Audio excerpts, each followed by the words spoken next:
नमस्कार, संतोष की रिपोर्ट में आप सबों का स्वागत है और मैं हूं संतोष सिंह। और आज हम संतोष की रिपोर्ट में बिहार में कांग्रेस की जो स्थिति है या फिर कांग्रेस जिस तरीके से अपने आप की वापसी की कोशिश कर रही है, क्या वाकई में कांग्रेस इसको लेकर सीरियस है क्या, या फिर सिर्फ बयानों में चीज़ों को उलझाए रखना चाहता है।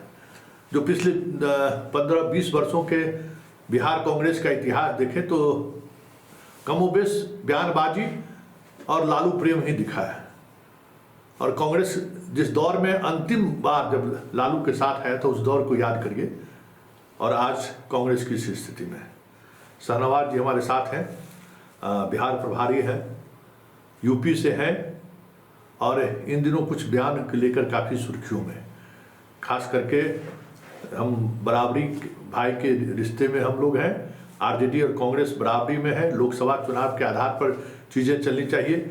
और अगर तेजस्वी के नेतृत्व में सरकार बनती है तो 2 उप मुख्यमंत्री होने चाहिए, एक सवर्ण और एक मुसलमान। शाहनवाज जी, ये आपका व्यक्तिगत राय है या इसको लेकर पार्टी संजीदा है? व्यक्तिगत राय लेके कोई दौरे पे तो आएगा नहीं ना। ये पार्टी का कंसर्न है कि जो भी हमारे पुराने वोट बैंक रहा है उनके बीच हम फिर से जाएं, अपने को फिर से पुनर्गठित करें, क्योंकि हम मानते हैं कि कांग्रेस अगर कमज़ोर हुई है बिहार में तो इसका खामियाजा कांग्रेस से ज़्यादा बिहार के लोगों को भुगतना पड़ा है। अब देखिए, जो भी विकास वगैरह था सब उसी ज़माने का है ना। तो कांग्रेस अगर कमज़ोर हुई है तो ऐसा नहीं किसी पार्टी को नुकसान हुआ है, समाज का नुकसान हुआ है, बिहार के लोगों का नुकसान हुआ है। तो हम लोग बहुत संजीदा होकर के, बहुत सीरियसली एक एक मूव को आर्टिकुलेट करके हम लोग फिर से यहाँ पे मजबूत अपना दावा करने जा रहे हैं। और इंडिया गठबंधन के जितने भी सहयोगी हैं, साथी हैं, सबको साथ लेकर के हम लोग चलेंगे। लेकिन जब चुनाव का वक्त आता है ना तो थोड़ा आप लोगों की सक्रियता बढ़ जाती है, लेकिन उसके प्रति चुनाव खत्म होते होते वो कमिटमेंट खत्म हो जाता है। तो लोग भरोसा नहीं करते कांग्रेस पे कि भाई चुनाव का मौसम है, ये आ गए हैं, जो लालू जी तय करेंगे वही करना है, पहले से कोई कुछ पता नहीं है, ऐसे सीट। अब जहाँ नॉमिनेशन का कल आखिरी दिन है, लालू जी आज कर दिए जाकर आप नॉमिनेशन कर दीजिए, आप नॉमिनेशन करने चले जाते हैं। तो ये इस स्थिति में कांग्रेस के साथ बिहार में कोई क्यों जाएगा? अच्छा, एक बात बताइए, आप तो सीनियर जर्नलिस्ट हैं, राष्ट्रीय जो नेतृत्व है कांग्रेस का, उसके अप्रोच में, उसके स्पष्ट पोजीशन लेने में और पहले का जो सब समय था, अंतर है ना। तो एकदम नए तरीके से, चूंकि चुनौतियां नहीं हैं, इसलिए बहुत संजीदा होकर के मैं कह रहा हूं कि कांग्रेस पार्टी यहाँ पर अपनी दावेदारी पेश करने जा रही है। और गठबंधन में भी सबके समन्वय से सब कुछ होगा, किसी की मनमानी से थोड़ी होता है। समन्वय के आधार पर ही तो कोई गठबंधन बना है, और ये गठबंधन विचारधारा के आधार पर बना है। वो विचारधारा है आइडिया ऑफ इंडिया, हमारा कॉन्स्टिट्यूशन, जो हमारे गरीब लोग हैं उनको जो सेफगार्ड कॉन्स्टिट्यूशन ने दिया था, यही है ना। तो जब विचारधारा के आधार पे कोई गठबंधन बनेगा तो उसमें कोई छोटा बड़ा नहीं ना होगा। ऐसा तो है नहीं कि किसी पार्टी का कॉन्स्टिट्यूशन के प्रति जो प्रेम है, समर्पण है, किसी से ज्यादा है, किसी, ऐसा तो नहीं ना तो होता है। तो विचारधारा के आधार पर बना है तो सबको बराबरी से ट्रीटमेंट मिलेगा और समन्वय के साथ सबको एक साथ, सबको सेटिस्फाई करके, सबकी ताकत, सबकी कमजोरी को ध्यान में रख करके हम लोग आगे बढ़ेंगे। नहीं, लेकिन लोकसभा चुनाव में ही देखिए कि कांग्रेस में पप्पू यादव शामिल हुए और अंततः उन्हें निर्दलीय चुनाव लड़ना पड़ा। पार्टी को जिस स्तर पर स्टैंड लेने की जरूरत थी वहाँ पार्टी है। देखिए, कई बार पार्टी स्टैंड नहीं लेती, जनता स्टैंड लेती है ना। हाँ, जनता ने स्टैंड ले लिया वहाँ पे। हाँ। पप्पू जी पूरे इलेक्शन में कांग्रेस पार्टी का झंडा, बैनर लेके चले, जनता ने उनको बताया कि भाई हम आपके साथ हैं, पार्टी, कांग्रेस पार्टी के झंडे के साथ हम हैं। तो कई बार निर्णय जनता लेती है, उसको पॉलिटिकल लोगों को समझना चाहिए। तो इस बार मतलब जनता को ये मौका मिलेगा कि कुछ निर्णय ले ले? बिल्कुल निर्णय लेना पड़ेगा, क्योंकि देखिए बिहार की छवि क्या हो गई है, बिहार की छवि हो गई है लेबर स्टेट की। हम बलिया के रहने वाले हैं, कोई ट्रेन बिहार से जाती है, बहुत सारे लोग, हमारे दोस्तों, जब मैं इलाहाबाद रहता था, लखनऊ में रहता, लोग आश्चर्य करते थे कि हम जो है बिहार वाली ट्रेन से कैसे कोई आ सकता है, उसमें तो लेबर लोग रहते हैं, मजदूर लोग रहते हैं। एक ऐसा समाज जिसने लोकतंत्र की स्थापना की उसका इमेज कैसा बन गया है ना। तो ये सब चीजें ठीक नहीं लगती हैं हम लोगों को। पार्टी तो एक अलग चीज है, तो समाज के बतौर कांग्रेस के कमजोर होने का परिणाम है कि समाज बहुत पीछे चला गया है। आप पलायन का इशू देख लीजिए, किसी भी ट्रेन में बैठिए आप जो बिहार से जा रही हो, तो हर जनरल डब्बे में आपको 10 नए लोग मिल जाएंगे जो दिल्ली बम्बई जा रहे हैं। कहाँ जा रहे हैं? बम्बई जा रहे हैं, केरल जा रहे हैं। अभी मैं वायनाड गया था प्रियंका जी के प्रचार में, तो वहाँ पर हमको लोग मिले, एक जगह लोग बात कर रहे थे भोजपुरी में, तो हमको लगा हमारे तरफ के लोग होंगे, तो सब बेगूसराय या इधर के थे। अब बताइए, केरल का आदमी यहाँ तो रिक्शा चलाने नहीं आ रहा है, यहाँ के सब किसान लोग जा रहे हैं, मजदूर लोग कटाई करने पंजाब में, पंजाब का आदमी तो मजदूरी करने नहीं आ रहा है।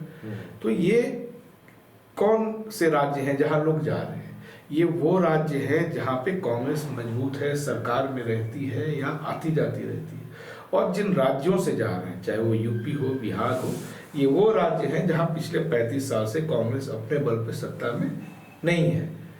तो ये स्पष्ट तौर पे मैं मानता हूँ कि कांग्रेस अगर कमजोर होती है तो वो राज्य कमजोर होता है, वो समाज कमजोर होता है। लेकिन जरूरत अब आ गया है कि समाज मजबूत हो। लेकिन समाज का भरोसा नहीं है कांग्रेस पर, बार बार कांग्रेस के अलावा किसी पे भरोसे नहीं है, आप ये कह लीजिए ना। अभी भारत जोड़ो यात्रा चला या भारत जोड़ो न्याय यात्रा चला, ये जनता के भरोसे और सहयोग से ही ना चला। मैं जिस दिन इंदिरा जी की पुण्यतिथि थी, उस दिन हम लोग कहीं कर्नाटक के गांव में थे राहुल जी की यात्रा के साथ। वो यात्रा गांव से गुजरी और हम लोग देख रहे हैं कि गांव में लोग कुर्सी पर इंदिरा जी का फोटो रख करके उनको श्रद्धांजलि दे रहे। इतना समर्पण प्रेम लोगों का है, तबे ना ये सब हो रहा है। तो कांग्रेस के अलावा किस पे कोई भरोसा करेगा? और लोगों के साथ तो बहुत दिक्कत है, किसी का भरोसा ही नहीं है कब कोई क्या कर लेगा, है ना। अब देखिए, मेरा मानना है कि कोई भी कांग्रेस के अलावा ऐसी पार्टी नहीं है जिसका कहीं ना कहीं सॉफ्ट कॉर्नर या अतीत में रिश्ता बीजेपी के साथ रहा है। तो भरोसा तो कांग्रेस पे ही करना पड़ेगा और कांग्रेस पर ही लोग कर रहे हैं।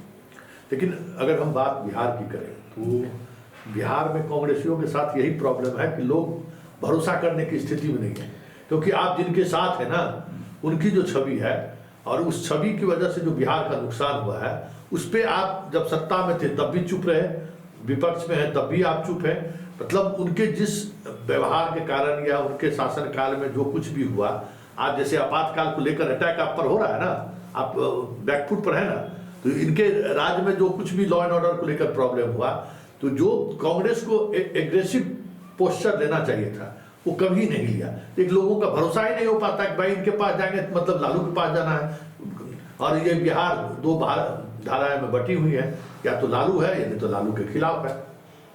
देखिए, अतीत से सीखना भी चाहिए और कल आदरणीय प्रियंका गांधी जी ने भी अपने भाषण में इस बात को कहा और उन्होंने ये भी स्ट्रेस दिया कि हमको भविष्य की तरफ देखना होगा। अगर हम 15 साल 20 साल पहले के शासन को लेकर के ही जो लोग आज सत्ता में हैं वो जो माहौल बना रहे हैं या मीडिया का एक सेक्शन माहौल बना रहा है, उस नैरेटिव से अगर बिहार बाहर नहीं निकलेगा तो फिर यहाँ कुछ होने नहीं जा रहा। ये सच्चाई है। आप उस दौर को याद करके भविष्य को बाधित नहीं न कर सकते हैं।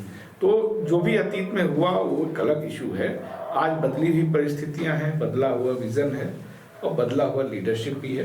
तो हम मान के चलते हैं कि लोग भरोसा करेंगे। लेकिन बिहार में लीडरशिप भी नहीं है ना, वही घसी पिटे लोग हैं जो उस दौर से। ऐसा हम नहीं कह पास कोई नया चेहरा नहीं है जिस चेहरे पर लोग भरोसा करें। देखिए, एक बात सुनिए, कांग्रेस पार्टी 140 साल पुरानी होने जा रही है, तो जाहिर सी बात है यहाँ पे जो लीडरशिप होगी वो एजेड भी होगी, पुराने लोग भी होंगे। जो दूसरे लोग हैं उनमें जो सबसे सीनियर होंगे वो पार्टी में 30 साल पुराने ना होंगे। तो हम ये कह के खारिज नहीं कर सकते कि ये पुराने चेहरे हैं। पुरानी पार्टी है, पुराना परिवार है, तो पुराने लोग रहेंगे ना। मेन चीज ये है कि पॉलिसी क्या है। कोई पॉलिटिक्स उम्र का तो चीज है नहीं कि दौड़ वोड़ हो रहा है, कोई नया आदमी ज्यादा कुछ कर लेगा। पॉलिसी क्या है, जो लोग अभी सत्ता में हैं इनकी क्या विकास की नीति है, इन्होंने बिहार में क्या कर दिया।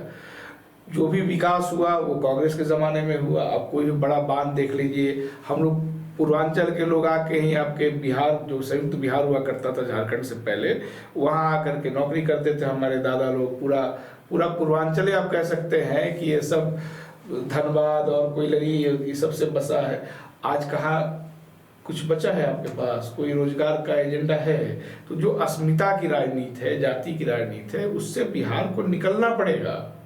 ये जिम्मेदारी सिर्फ पार्टियों का नहीं है, बतौर बिहार एक स्टेट के नाते वहाँ की जनता का भी है। और मुझे लगता है कि ये समझ, ये बदलाव लोगों में आने लगा। लेकिन देखिए, यहाँ समस्या वो है, लेकिन वो है कि भाई हम सुरक्षित रहेंगे, हमारा परिवार सुरक्षित रहेगा, तो हम जाके रिक्शा जम्मू में चला के हम कश्मीर में जाके कमा के पैसा भेज देंगे। सवाल यहाँ सुरक्षा का है, सवाल यहाँ की विधि व्यवस्था को लेकर है, और उसमें आप भरोसा दिलाने की स्थिति में कभी नहीं रहते। देखिए, सुरक्षा का सवाल मैं कह रहा हूँ ना कि पहले पलायन उतना नहीं था। पहले यूपी के लोग बिहार आके नौकरी करते थे, जिसको एक मीडिया का सेक्शन बहुत खराब दौर बता रहा है। उस दौर में भी लोग आके निरसा बराकर इधर सब काम करते थे। हाँ, वो तो अभी भी शिक्षक बहाली हुई थी, यूपी के काफी लोग आए हैं। ठीक है, नहीं शिक्षक बहाली की बात नहीं कर रहे, ये तो मान लीजिए रेगुलर नौकरियां जो निकलेंगी, लेबर क्लास के लोग आके काम करते थे ना। अब क्या हुआ, रिवर्स हो गया चीजें, और मीडिया में एक धारणा बना दी गई कि वो जो दौर था बहुत बुरा था। उसके नाम पे अगर आप राजनीति करें कब तक करेंगे? ठीक है, तो वही रहा है। नहीं तो चलना नहीं चाहिए ना, हम ये कह रहे हैं। तो उसके लिए जो एफर्ट चाहिए, एफर्ट हो रहा है, एफर्ट हो रहा है। देखिए, जो न्याय यात्रा इधर से गुजरी, उसमें जो आकर्षण था, भीड़ था, वो बता रहा है कि बिहार बदलाव चाह रहा है। अभी जो रिजल्ट आप देख लीजिए, अभी जो रिजल्ट आया उसमें तो आप ही के चैनल पर मैंने सुना कि बहुत पैसा लगाया गया, लेकिन एक सामान्य आदमी को, गरीब नॉन पॉलिटिकल फैमिली से आने वाले आदमी को लोगों ने समर्थन दिया ना। तो ऐसा नहीं है कि लोग सेटिस्फाई हैं, लोगों में नाराजगी है। उनको क्रेडिबल चेहरा इंडिया गठबंधन के बतौर कांग्रेस है, संयुक्त जो सबका एक प्रयास है, उससे मुझे लगता है कि सारे लोग साथ आएंगे और बिहार बदलाव लेके आएगा। नहीं, ये तो वाकई में जो आप देखिए, आपकी राहुल जी की यात्रा जिन जिन इलाकों से बिहार में, वो सारे सीट आप जीते जी, जिसमें कोई दो मत नहीं कि आपने, लोगों ने आप पर भरोसा किया। लेकिन जो स्थानीय स्तर पर स्टेट की जो पॉलिटिक्स है, उस पॉलिटिक्स में कांग्रेस आज भी कहीं किसी मोर्चे पर स्टैंड लेते हुए नहीं दिख रही है। तो देखिए, कैसे भरोसा? एक चीज समझिए, इधर जो पिछले 2014 से जो एक बड़ा बदलाव आया है, अब रीजनल फोर्स की अपनी कोई पॉलिटिक्स नहीं रह गई है। ओवरऑल जो बदलाव है समाज में, वो विचारधारा के आधार पे देश बटा हुआ है, इसको हमको स्वीकार करना चाहिए। 14 के बाद ऐसा हुआ है, जो बीजेपी विरोधी वोट है वो पता है कि उसको कहाँ वोट करना है, और जो बीजेपी समर्थक वोट है कहाँ उसको करे, उसको कोई बहुत फर्क अभी नहीं पड़ रहा था। ठीक है, अब इसमें रीजनल फोर्सेस का बहुत रोल नहीं रह गया। राजनीति शिफ्ट कर रही है केंद्रीय राजनीति की तरफ। उत्तर प्रदेश में, जहाँ से मैं आता हूँ, गठबंधन की वजह से, कांग्रेस की वजह से जो इंडिया गठबंधन था उसने बहुत अच्छा किया। और अभी जो उपचुनाव हुआ, जिसमें कि हम लोग नहीं लड़े किन्हीं वजहों से, उन सीटों में अगर देखिए, खासतौर से जो मुस्लिम बहुल और दलित बहुल सीट थे, तो उसमें कुंदरकी हो, मीरापुर हो, वहाँ मुस्लिम वोटों का बंटवारा हुआ, दलित वोटों का बंटवारा हुआ। यानी कि जो कंसोलिडेशन होगा वोटों का, वो तभी होगा जब राष्ट्रीय पार्टी आपके गठबंधन का हिस्सा बने। हरियाणा में तो ठीक उलट, वहाँ हरियाणा की परिस्थितियां अलग थी। हरियाणा की दलित आपसे जो लोकसभा चुनाव में जो सारे लोग साथ थे, वो हम मैनेज नहीं कर पाए। लेकिन मैं एक आम जनता की इच्छा बता रहा हूँ, महाराष्ट्र में भी यही हुआ। राजनीति शिफ्ट कर गई है। अब देखिए, बीजेपी चुनाव लड़ती है राज्यों में, ठीक है, जैसे महाराष्ट्र की बात की या हरियाणा की बात की, किसके चेहरे पर लड़ रही है? मोदी के चेहरे पे। मोदी उनका केंद्रीय फेस है। इसका मतलब ये है कि राजनीति अब केंद्रीय एजेंडे पे चलने जा रही है। राहुल गांधी, प्रियंका गांधी, ये एक फेस है, दूसरी तरफ बीजेपी फेस है, बीच में और कोई है नहीं। और ये शिफ्टिंग इधर लगातार, अचानक नहीं हुई है, ये लगातार हुई। इसीलिए आप राज्यों में देखेंगे रीजनल इश्यूज अब खत्म हो गए हैं। वहाँ राज्यों में अब राजनीति क्या हो गई है? Pro BJP, anti BJP, pro Modi, anti Modi. बीच में सारे जो स्ट्रीम्स बहती थी वो सूख चुकी हैं। तो हमारा मानना है कि कांग्रेस पार्टी राष्ट्रीय पार्टी है, राष्ट्रीय एजेंडे पे जब राजनीति हो रहा है तो कांग्रेस के लिए संभावनाएं उसके एजेंडे पे ज़्यादा है, और सारे लोगों को उसके नेतृत्व में आना पड़ेगा। लेकिन अभी हाल के दिनों में ममता बनर्जी का, लालू जी का, शरद पवार, संजय राउत, जो आपके भरोसेमंद इंडिया गठबंधन के लोग थे, वो अलग अलग सुर देना शुरू कर दिए हैं। देखिए क्या होता है कि कुछ चीज़ें तो ऐसी भी हुई हैं जो कि देश में नहीं होनी चाहिए थी। कॉरपोरेट का प्रभाव राजनीति में बढ़ा है, जैसे मीडिया में बढ़ा है वैसे राजनीति में भी बढ़ा है। और किसी भी टीम में अगर 11 लोग रहते हैं तो उसमें सब लोग तेंदुलकर और गावस्कर नहीं होते हैं। कुछ लोगों की कमजोरी भी होती है, कुछ बाउंसर नहीं खेल पाते हैं, है ना, कुछ बीमर नहीं खेल पाते हैं, कुछ स्विंग नहीं खेल पाते हैं, डर भी रहता है। तो ये सब चीज़ें चलती रहती है राजनीति में, लेकिन फाइनली सब लोग उसी टीम का हिस्सा होते हैं और सबका सामूहिक प्रयास होता है मैच जीतने का। आप कह सकते हैं कि कॉरपोरेट का, जैसे महाराष्ट्र का जो चुनाव था, मेरा मानना है कि पहला चुनाव है और बहुत अलार्मिंग है देश के लिए कि कॉरपोरेट जो चाहेगा वो कर लेगा। तो कॉरपोरेट का ये जो ताकत आपको दिखेगा। देखिए ये सब चीजें कब हुई है, टाइम देखिए ना। सदन में जब कॉरपोरेट के खिलाफ, अंबानी अडानी के खिलाफ आदरणीय हमारी नेता प्रियंका गांधी जी, राहुल गांधी जी, खड़गे जी के नेतृत्व में ये सब चल रहा है, तो जनता नहीं देख रही है कि उसी समय ये लोग ऐसा राग कहाँ छेड़ रहे हैं। इंडिया गठबंधन या विपक्ष की जो भावना है उसका नेतृत्व सिर्फ बीजेपी का विरोध से नहीं ना जुड़ा हुआ है। आपको बीजेपी की जो आर्थिक शक्ति है उसका भी तो विरोध करना होगा। अब बीजेपी के विरोधी हो जाए और अंबानी अडानी के साथ दिखने लगे तो ठीक नहीं ना है। तो टीम में कमजोर प्लेयर भी होते हैं, उनको प्रैक्टिस कराया जाता है, उनको ज़्यादा थोड़ा कॉन्फिडेंस भरा जाता है। और मेरा मानना है कि हमारा जो राष्ट्रीय नेतृत्व है, राहुल गांधी जी का, प्रियंका जी का, खड़गे जी का, वो ये जोश उत्साह भरेगा, उनको कॉन्फिडेंस भरेगा कि आप इस गेम पे आउट नहीं होंगे, खेलिए, हम लोग आपके साथ हैं। मतलब एक साफ तौर पे ये बातें सामने आ गई है कि एजेंडा क्लियर है। एजेंडा क्लियर है और नेतृत्व भी क्लियर है, चेहरा भी क्लियर है। जो पार्टी अखिल भारतीय है वही ना देश का नेतृत्व करेगी। जो लोग नेतृत्व की बात कह रहे हैं, एक तो पहली बात कि सदन के समय ही कह रहे हैं लोग, टाइमिंग नहीं समझ रहे हैं। और कश्मीर में तो वो पार्टी नहीं है जो बंगाल में है, केरल में तो नहीं है, देश तो बहुत सारे राज्य हैं इसमें। तो जिसका अधिकार बनता है, और सबसे चीज कि जिसने अतीत में 1 इंच भी समझौता किया होगा, वैचारिक विचलन जिसमें आया होगा, जो बीजेपी के साथ कभी अलायंस बना के चुनाव लड़ा हो या केंद्र में मंत्रिमंडल में शेयर किया हो, उस पर उतना लोग भरोसा नहीं करेंगे, क्योंकि देश विचारधारा के आधार पर बटा हुआ है। एक तरफ प्रो कॉन्स्टिट्यूशन लोग हैं, एक तरफ एंटी कॉन्स्टिट्यूशन लोग हैं। लेकिन एक आखिरी सवाल आपसे कि कांग्रेस, ठीक है ना, आप कहते हैं कि 2 विचारधाराओं में देश बटा हुआ, लेकिन हम लोग तो देखते हैं कि कांग्रेसिया लड़ता ही नहीं है। अब आप राहुल गांधी की बात अगर जैसे आप चर्चा कर रहे हैं, प्रियंका गांधी की बात चर्चा कर रहे हैं, उनके स्पीच की चर्चा कर रहे हैं, आप बिहार के तमाम बड़े कांग्रेसियों का देख लीजिए प्रोफाइल, फेसबुक और यूट्यूब से लेके, कहीं आपको प्रियंका गांधी और राहुल गांधी का भाषण नहीं दिखाए। भले इंडिपेंडेंट लोग जो हैं उनके हर एक स्पीच को काट के लोगों तक वायरल कर रहे हैं, लेकिन आपका कांग्रेस पार्टी ऐसा लगता है जैसे कांग्रेस अपने ही आपस में लड़ रहा है। देखिए हम आपको बात बताएं, कांग्रेस और दूसरी पार्टियों में एक बड़ा बुनियादी फर्क ये है कि कांग्रेस कभी कैडर पार्टी नहीं रही है। कांग्रेस हमेशा से जनता की पार्टी रही है। तो जनता के जो लोग हैं वो शेयर कर रहे हैं ना, वो लाइक कर रहे हैं ना, जनता ही कांग्रेस को दिशा देती है, वही उसकी ताकत है।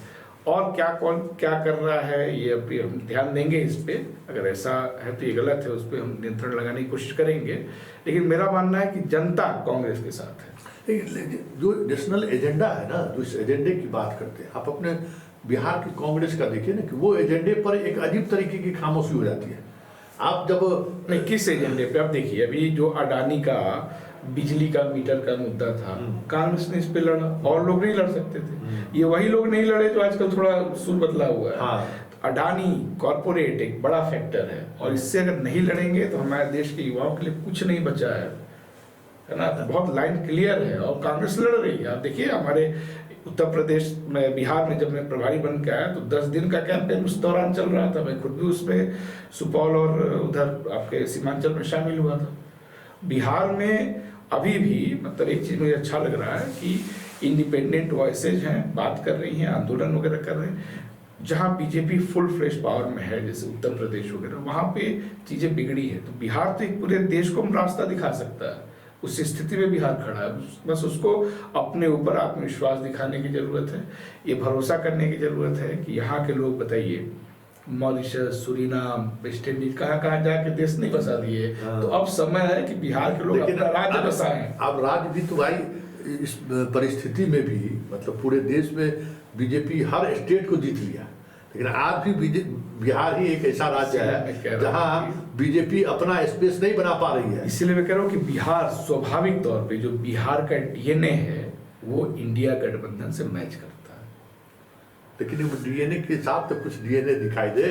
दिक्कत तो यही है कि आप जिस डीएनए की बात करें वाकई में डीएनए है, लोग लड़ रहे हैं। हाँ, लड़ रहे हैं। इंडिपेंडेंट वॉइस भी है, लोगों को बिहार से चुनौतियां भी मिल रही है। राहुल गांधी जी एक बात हम लोग से यात्रा में कह रहे थे कि ऐसा नहीं है कि जो कांग्रेस में है वही कांग्रेस ही है। बहुत सारे लोग ऐसे हैं जो कांग्रेस के बाहर हैं और संविधान की लड़ाई लड़ रहे हैं, जल जंगल जमीन की लड़ाई लड़ रहे हैं, कॉर्पोरेट के खिलाफ लड़ाई लड़ रहे हैं। वही ना हमारी ताकत है। वो ताकत एक साथ आ जाएगी। उन ताकतों से आप हाथ में हाथ मिलाइए, तब बिल्कुल उनको पकड़ के उनको सहारा दीजिए। वो तो लड़ाई लड़ते लड़ते समाप्त हो जा रहे हैं। कांग्रेस आप अपनी ही लड़ाई लड़ने में व्यस्त रह जाते हैं। कांग्रेस पार्टी उनके सहयोग से ही लड़ रही है। कांग्रेस पार्टी, मैंने कहा ना, कैडर बेस्ड पार्टी नहीं, हमारी ताकत आम लोग हैं। तो कांग्रेस का मूल्यांकन भी इस तरीके से होना चाहिए। और मेरा मानना है कि अन्य राज्यों, बहुत तो मैं नहीं घुमा हूं, लेकिन जो भी देखा है, मेरा मानना है कि बिहार इस देश को एक नया रास्ता देने के लिए वैचारिक तौर पे, बौद्धिक तौर पे हर तरह से सक्षम है और पूरा देश बिहार की तरफ देखेगा। बस अब 8 महीने का वक्त बचा है। अमूमन होता है कि चुनाव जब बहुत करीब आता है तब चीजें मतलब अपने तरीके से 8 महीना टाइम बहुत है। हाँ, तो कुछ लगे हैं इसमें। हाँ, तो कुछ अलग चीज इस बार देखने को मिलेगा। बिल्कुल अलग देखने को मिलेगा। हम लोग सोशल बेस को एड्रेस कर रहे हैं। हम लोग कह रहे हैं कि अगर सरकार बनती है, तेजस्वी जी या तेज प्रताप जी या मीसा जी, जो भी उनके परिवार से सीएम बनेगा, उसके अलावा डिप्टी सीएम कांग्रेस का, एक मुसलमान और एक सामान्य जाति से हम लोग देंगे। क्योंकि अब देखिए, तो बिहार में पहले अब्दुल गफूर साहब को सीएम बनाया था कांग्रेस ने, महाराष्ट्र में अब्दुल रहमान अब्दुल्ले साहब को बनाया था, हसन फारूक साहब को 2 बार बनाया, पौंडीचेरी में जहां मुसलमान सिर्फ 4% है, बरकतुल्ला खान साहब को बनाया जो सबसे बेहतरीन मुख्यमंत्रियों में राजस्थान के गिने जाते हैं। इन ऑफिस ही उनकी डेथ हो गई थी। या सैयद अनवरा तैमूर, एक महिला को कांग्रेस ने मुख्यमंत्री बनाया था असम। तो जो भी हमारे साथ हैं इस देश में, तो सबकी जिम्मेदारी है और सबका हिस्सेदारी भी है। तो हम लोग मान के चल रहे हैं कि अगर सरकार बनती है तो सामान्य वर्ग से बहुत दिनों से, पिछले 30 साल से सत्ता से उपेक्षित है, वो भी हमारे साथ रहेगा, डिप्टी सीएम बनेंगे। और एक अल्पसंख्यक समुदाय से, मुस्लिम समुदाय से भी हम लोग डिप्टी सीएम देंगे। क्योंकि बिहार के विकास में, निर्माण में हर कम्युनिटी का रोल है, तो उनका प्रतिनिधित्व भी होना चाहिए। समावेशी जो हमारा सिद्धांत है, उस पर किसी को दिक्कत नहीं हो सकती है। क्योंकि जो समाजवादी धारा के भी लोग हैं, सामाजिक न्याय में जो लोग यकीन रखते हैं, उनको भी कोई दिक्कत नहीं है कि मुसलमान डिप्टी सीएम कांग्रेस से हो और सामान्य वर्ग के लोग हो। इस पर सबका समर्थन भी मिल रहा है। चलिए, शाहनवाज जी अपने तरीके से बिहार की राजनीति को समझने की कोशिश कर रहे हैं और लगातार कुछ ऐसे बयान, जैसे अभी इस कार्यक्रम के दौरान ही उन्होंने कह दिया कि तेजस्वी, तेज प्रताप, मीसा भारती, मतलब उनके परिवार में भी अगर कोई अलग चेहरा होता है तो हम उनके नेतृत्व में आए, तो फिर मतलब वहाँ उस परिवार को भी झांकने की कोशिश इन्होंने इस कार्यक्रम के बहाने ही सही करने की इन्होंने कोशिश की है। चलिए, इस रिपोर्ट को यही खत्म करते हैं, फिर किसी नए मुद्दों के साथ हमारी आपकी मुलाकात होगी। फिलहाल इजाज़त दीजिए, नमस्कार।